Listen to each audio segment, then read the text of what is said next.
Graça e paz, família, graça e paz, meu amigo, graça e paz, meu amado e valoroso irmão. Gratidão damos a Deus pela oportunidade de estar outro dia aqui, fazendo nosso devocional, fazendo as nossas meditações. E que bom que você também está chegando até você e que você possa refletir, possa meditar, possa pensar e possa, vamos dizer assim, que a fé de Cristo possa habitar em ti, para que você possa reconhecer o poder de Deus na tua vida, tá bom? Às vezes você está vivendo, parece tudo muito legal, mas você não tem reconhecido, e é importante curvarmos, colocarmos a nossa vida completamente à disposição da obra de Deus.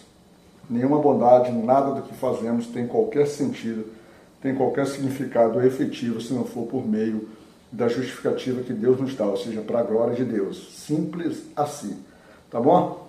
Inicialmente quero parabenizar, quero desejar felicidade, sorte, que Deus possa abençoar os nossos garotos, nossos filhos e pessoas adultas também, que vão fazer o Enem. Os enemistas, como eu gosto de chamá-los. Hoje é o segundo dia, de prova, bastante apreensão em muitos. Eu tenho filhos que estão fazendo, tenho sobrinhos e tenho amigos e tem diversas outras pessoas aí espalhadas aí por esse Brasilzão, tá bom? Que Deus abençoe vocês e capacite e que escolha e que os vencedores sejam aqueles que sejam da vontade do Pai, tá bom? Sintam-se abençoados na prova de vocês. Tá certo? A meditação de hoje, nesse dia 10 de novembro de 2024, nós vamos continuar no segundo livro de Samuel, hoje capítulo 5. Segundo livro de Samuel, capítulo 5, versículo 4. E a Bíblia registra a seguinte informação nesse versículo: da idade de 30 anos era Davi quando começou a reinar, 40 anos reinou. Quando a gente faz uma regressão, ou seja, a gente volta um pouquinho além do tempo, a gente vai ver que Davi, muito rapidamente, ele foi instituído, ele foi ungido rei, por Samuel, muito rapidamente. Ali ele tinha aproximadamente entre 17, 18, 19 anos. A Bíblia não estabelece exatamente qual a idade específica, com uma clareza total, mas dá-nos a entender que era por meio disso. E agora Davi chega, durante todo esse tempo, toda essa caminhada dele, Davi chega agora aos 30 anos e Davi está sendo ungido rei. Ungido rei. Há algumas discussões se Davi foi ungido rei lá em simplesmente Judá com 30 anos ou com 30 anos em Judá, governou por 7 anos e depois aos 37 agora. Mas vamos tomar como base que seja a referência de Israel, ele ali como 30 anos, ou seja, 13 anos de batalha, 13 anos de caminhada, 13 anos, vamos dizer assim, do agir, do trabalhar de Deus na vida de Davi, corrigindo vários atos de Davi. E olha que Davi, se você tem as nossas devocionais, é esse homem segundo o coração de Deus. Nós procuramos mostrar que segundo o coração de Deus, não era um coração tão perfeito quanto o de Deus, Era um homem segundo o coração, ou seja, alguém que era voltado em temor, era alguém que era voltado ao arrependimento, alguém que, vamos dizer assim, reconhecia suas falhas, quando efetivamente, e principalmente, quando ele era confrontado com as suas falhas, como a gente vai ver um pouquinho também mais na frente, isso muito claramente, mas o coração dele era muito errante, como de qualquer um de nós aqui, mas era alguém que Deus se agradava bastante, porque percebia que lá no profundo coração de Davi era alguém que de fato era um homem segundo o coração do próprio Pai.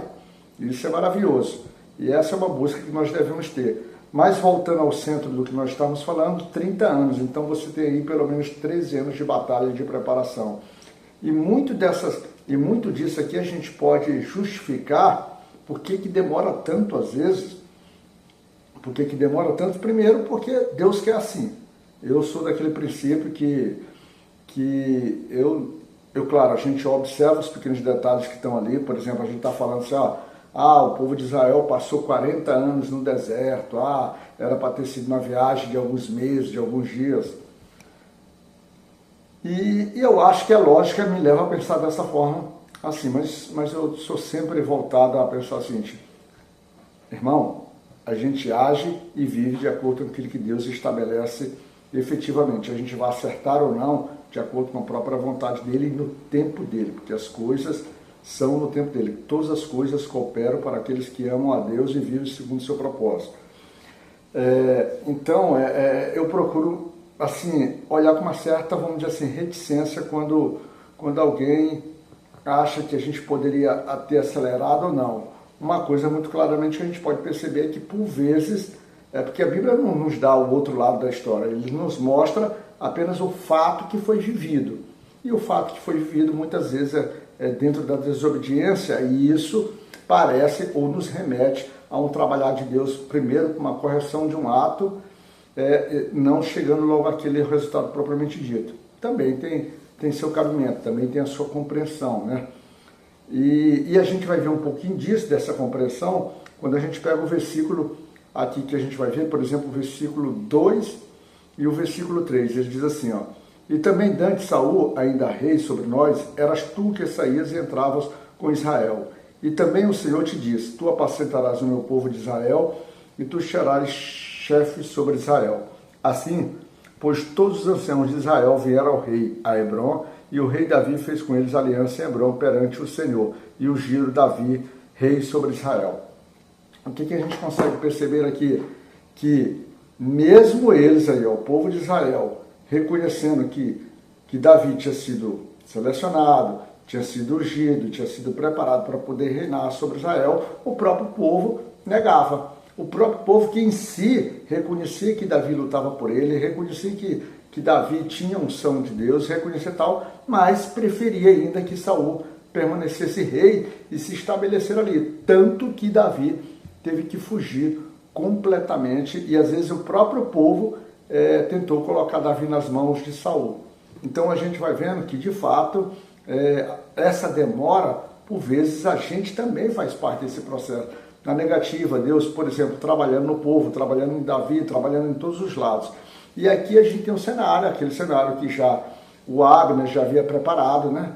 E o cenário se tornou completamente favorável, porque o Isbosete, né, infelizmente foi traído ali pelos seus dois capitães da guarda, a sua guarda, e foi morto de forma covarde, né, sem qualquer, vamos dizer assim, sem qualquer possibilidade de reação. Mas esses dois homens, como vimos no capítulo anterior, também foram, vamos dizer assim, foram justificados por Davi, no sentido de que foram condenados pelo rei que não aceitou tamanha ousadia, né, tamanha traição contra um homem, principalmente que Davi chamou Isbosete ali naquele momento, de um homem inocente, um homem completamente indefeso. Então a gente vê que nesse processo, por vezes, para a gente chegar a certos resultados, às vezes ele é demorado, porque tanto nós, que é o que vamos alcançar o resultado, ainda precisamos ser trabalhados, ainda precisamos ser modificados, ainda precisamos ser de fato transformados e renovados nesse processo, quanto os outros que vão, por exemplo, nesse caso aqui, serem submetidos à subordinação do rei, eles também precisam ser trabalhados. E eles precisaram aí, a partir desse momento, estarem fracos, estarem se sentindo abandonados, estarem se sentindo, por exemplo, completamente distante de tudo, e aí foram reconhecer na imagem, na presença daquele que era servo, daquele que era, vamos dizer assim, a pessoa preparada, a pessoa que estava sendo indicada por Deus. E isso demonstra que é como se eles estivessem buscando o próprio Deus. Ou seja, quando você busca as pessoas que Deus te envia para que possa, vamos dizer assim, te ajudar nas suas necessidades, você está indo buscar a ajuda do próprio Deus. E assim o povo de Israel se estabeleceram. E a partir desse momento, é claro que quando está tudo estabelecido, Davi sai agora para conquistar Jerusalém. Então ele vai atacar a cidade dos Jebuseus, que é chamada de Jebuseus. E o interessante é que nesse processo, os Jebuseus se sentiu tão fortalecidos, tão bem, que chegavam a dizer que assim, ó, que até mesmo cegos e coxos seriam capazes de, vamos dizer assim, seriam capazes de parar Davi. Davi não teria como, porque era uma cidade fortificada, vamos dizer, havia tal. E Davi, nesse aspecto, ao ouvir Deus, ali naquele sentido, foi direcionado um canal de uma água lá,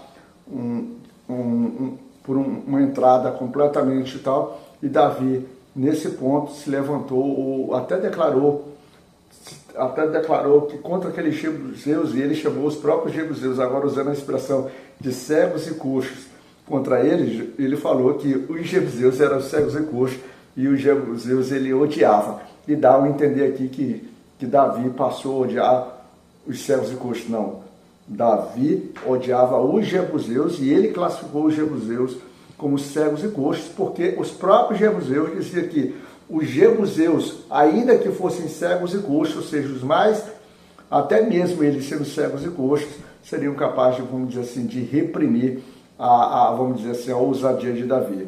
Então a gente tem até esse contexto meio engraçado e meio maluco. E Davi passa a ser reconhecido porque reis, como o rei Irão de Tiro, vamos dizer assim, ele no trabalho que ele está fazendo, no avanço que ele está fazendo, e agora reconhecido pelo seu povo, ele também começa a ser reconhecido externamente, fazendo crescimento, e vai preparar o seu palácio, porque pessoas, reinos distantes acabam, vamos dizer assim, se aproximando, porque conhecem Davi agora uma liderança, conhecem uma capacidade, conhecem poder e conhecem reverência, porque era um homem que temia Deus. E o interessante é que nessas batalhas, Davi faz aquilo que ele normalmente fazia.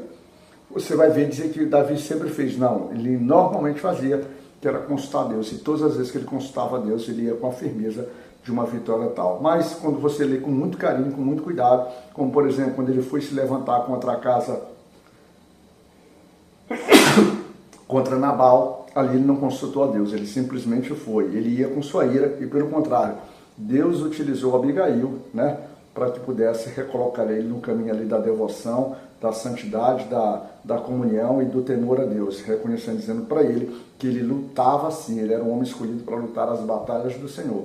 E aquela não era uma batalha que o Senhor tinha estipulado para ele, e que o próprio Senhor, vamos dizer assim, honraria ou se levantaria contra os seus inimigos. E assim foi, tanto que Nabal morreu sem Davi fazer absolutamente nada. Tá certo? Então, seja assim, seja sempre justo, seja sempre coerente, entenda as coisas no tempo de Deus, seja paciente, como Davi foi paciente, mas principalmente aqueles que estão ao teu redor, que abram os seus olhos, e reconheçam em você a liderança, reconheçam em você o trabalho, reconheçam em você o envolvimento com as coisas de Deus, reconheçam que em você que o teu testemunho é fiel e verdadeiro e que você é uma pessoa que trabalha efetivamente pelas coisas do nosso Deus e Pai Todo-Poderoso, tá bom? Maravilha, que Deus te abençoe nesse domingo poderoso e maravilhoso, que Deus possa te cuidar, meu irmão.